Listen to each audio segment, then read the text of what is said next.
Upset ahead. Hello from SportsCenter. Hello from New York.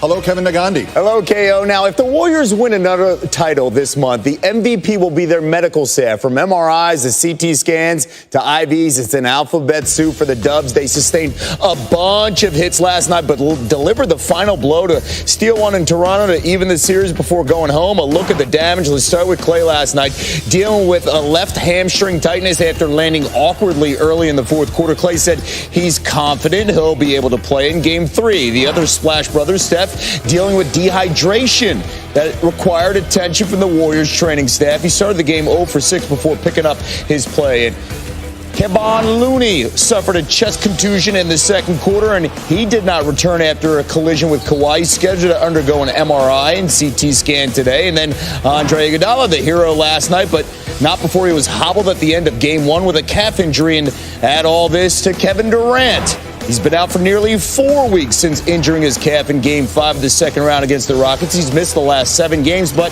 the Warriors' motto, strength in numbers, is working right now in the postseason. Everybody's going to have a chance to help us win a championship at some point, and just to stick with it and be patient. And it shows itself over the course of a season, and tonight was huge. And we need 3 more wins, and we need it to keep going, but that's a part of who we are and our DNA. It's not just what we say. This has been our MO since I've been here. Next man up mentality. Guys rest. Guys get hurt. Everybody has confidence in each other. It's been the story of the last, month and a half, 2 months for us. Guy goes down, the next guy steps up, and it's been really enjoyable, that part of it. Nick Friedel covers the Warriors and joins us now on SportsCenter live from Oakland. And Klay, he was scheduled to have an MRI today. He says he's going to play for Game 3, but what more can you tell us about his status for that game on Wednesday night? Kevin, everything got pushed back here in Oakland because the Warriors team plane didn't land until after 4 in the morning Pacific time. A lot of guys didn't get to sleep till 6:30 or 7 in the morning. They're just lucky they got here.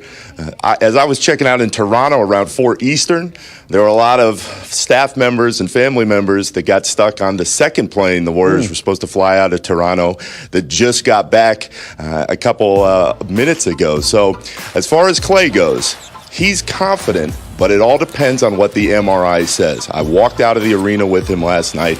He was lamenting the fact that not only he's got this injury now, but as you recall, last year in Game 1, he was struggling with a high ankle sprain. So they believe he'll be out there, and it's key, but it all hinges on what the MRI says in the next couple hours. All right, now before Game 2, Steve Kerr said KD could return with just 1 practice under his belt. Where do things currently stand with Kevin Durant? There's some hope that he might be able to go on Wednesday for Game 3, but Kevin, the more likely situation is to have KD out there in Game 4, allow him a couple extra days of rehab, allow him that 1 practice prior to Game 4, and then get him out there at Oracle. It's all dependent on how he's feeling in the next couple days. On top of KD, Kevon Looney is going through his own MRI and CT scan on his right shoulder. It was really bothering him last night. It was hanging. They took him out. They're not sure what to expect, but now they have DeMarcus Cousins and Andrew Bogut to pick up the slack. With Andre Iguodala, he's okay. That calf injury, though, is bugging him. He was limping around a lot in the locker room, and you mentioned Steph. He's going to get a lot of fluids the next couple days, and they expect him to be fully ready to go for Game 3 on Wednesday night. All right, so they have a couple more days as that series moves to Oakland for Game 3. A tip-off 9 Eastern on ABC on Wednesday night. Nick, thank you so much. Macy's and Modelo, a taste that's pure gold. Modelo, brewed for those with a fighting spirit. We're 14 minutes into the show, and good news, Warriors fans. No one from the team has gotten hurt after our A block KO. We still have 4 more blocks to go on the program, though. Yeah, keep watching. And to steal from our friend Max Kellerman, maybe it's just my opinion, but I'm right. But it seems like a risk to let your 2 biggest injured stars stand out there in a crowded hallway full of guys running and celebrating where they could fall or be pushed to the floor. Yet that was the scenario last night. Kevin Durant and Klay Thompson escaped crowded traffic conditions in the tunnel after the Game 2 win. Drake, of course, did not so much. And as you heard Nick Friedel say just now, nothing new really on either injury. And as their coach pointed out, even if there were something new about Klay and it was positive, knowing Klay, you'd have to take it with a grain of salt. Klay said he'll be fine, but, Klay could be half dead and he'd say he'd be so, we'll see. He pulled his hamstring. He thinks it's minor. So I don't know what that means going forward. It's possible the Warriors could be looking at Game 3 with at least one of them not playing. So far this postseason, the numbers show the Warriors have been much better when KD is the lone Warrior on the court out of these two. And as you ponder that, the question of which is the bigger deal for the Warriors, KD's injury or Klay's injury, is now addressed by our KD and Klay, Tony and Michael, with this fresh PTI take. All right, Wilbon, what is the bigger storyline for the Warriors heading into Game 3? The injury status of Klay Thompson or the injury status of Kevin Durant? Klay Thompson, Tony. Klay Thompson, we were reminded in Game 2 just how great Klay Thompson is. And, it's interesting. To me, he is still, after all this time, underappreciated. Hell, I didn't appreciate him enough when I didn't vote for him in one of the top 3 all-league teams. Cost him a lot of money, Wilbon. You personally cost him millions. That's why I wish I had my ballot back. But Klay Thompson, Tony, he is so efficient. It seems effortless, but it's not effortless. He was 10 of 17 last night. And as you know, he was the guy who kept Golden State connected to Toronto early in that game when the Raptors were playing really well. That's right. So, no, KD, there's uncertainty. We don't know. We just saw Klay Thompson last night. We know what he can do if healthy, so the answer is Klay. I'm not going to say the obvious stupid thing, which is the Warriors will win without Kevin Durant because they've won a bunch of games already.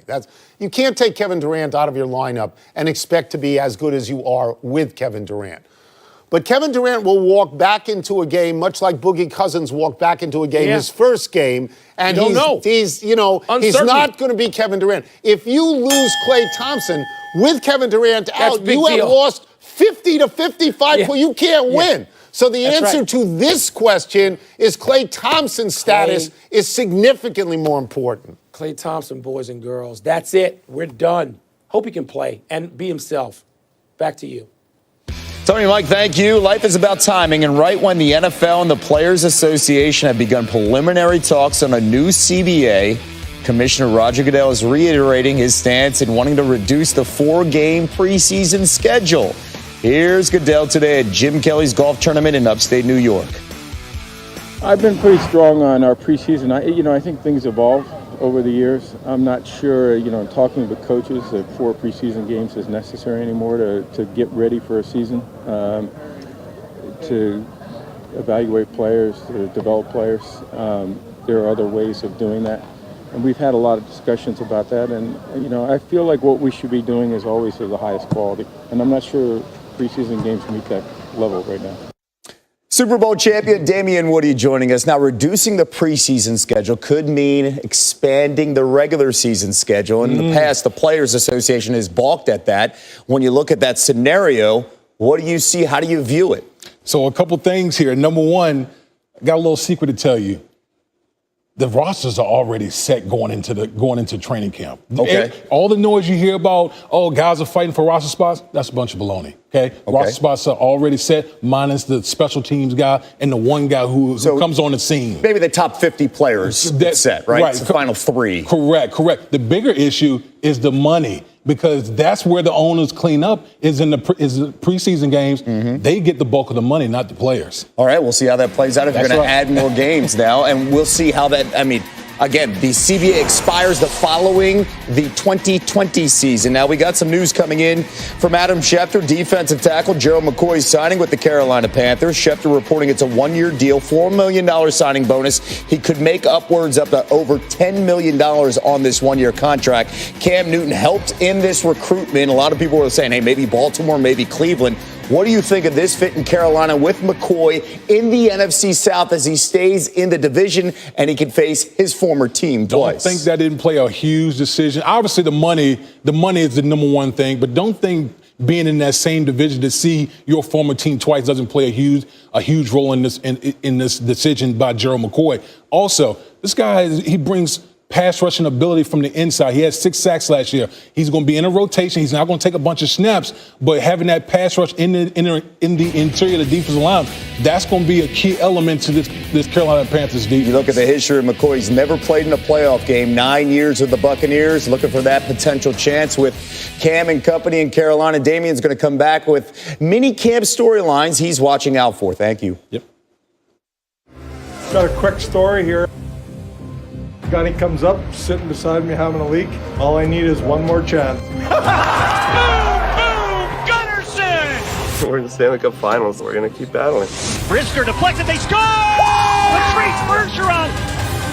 They score! They score! They score! The St. Louis Blues cannot lose Game 4 of the Stanley Cup Final tonight. They're down 2-1. Only once has the team come back from down 3-1. That's the oft-told story of the 42 Toronto Maple Leafs, owned by Conn Smythe.